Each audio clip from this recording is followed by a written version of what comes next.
Will designers be able to design in automotive sexiness when vehicles are autonomous?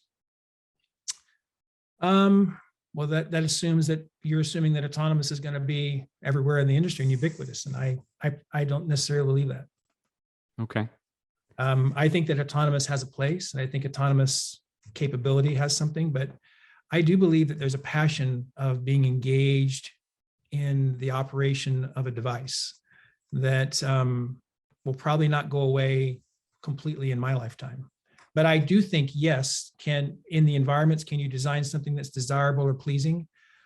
Absolutely. Think of just riding in a train or a plane. I mean, you fly in a Lufthansa planes with beautiful Recaro seats. I mean, it's like, wow, this is awesome. These look great. I mean, you're in an autonomous state. You're not driving or operating, but it looks beautiful. There are some trains in Europe that when you ride into, they're just spectacular. And when they roll up to the to the ramp for you to get in, it's like, this is going to be fun because it looks great. So I think that you can continue to design things that will entertain, engage you and entertain you in ways, whether they're autonomous or not. A final few things here. Give me a list of consumer products whose design you cannot get enough of.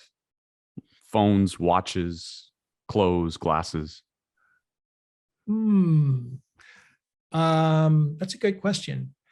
I love Omega watches, right? Tag Heuer watches. I love those things. I never get tired of seeing those. And it's just like old Speedmasters, right? Old Speedmasters are just wonderful, and variations of those. I love those. Rimowa luggage. I think that thing is just timeless, and it just seems like you can just appreciate it forever. I mean, Apple products are ubiquitous. They're so clean, they're so simple, they're so easy to use. And I mean, our family, I can't tell you how many Apple products we have in our family today. I think that they're trustworthy. You know that when you get it, it's going to work amazingly. It's going to work with everything you've got.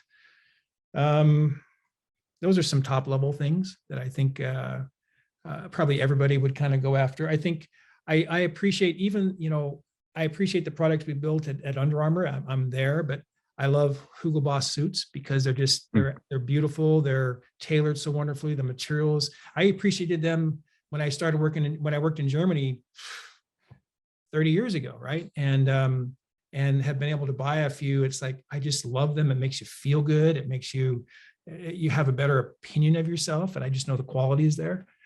There's a few things like that are everywhere. I think Sub-Zero fridges and Wolf stoves. I mean, they're wonderful to look at. They work amazingly well in a household environment. I think they're spectacular.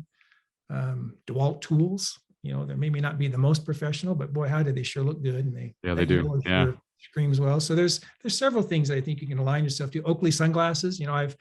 I probably had Oakley sunglasses for 35 years, and there's probably others that are out there that are better, but I believe in what they do and appreciate the design premise that they've established. There's a guy named Cruz who's making Ray-Bans popular once again 32 years later.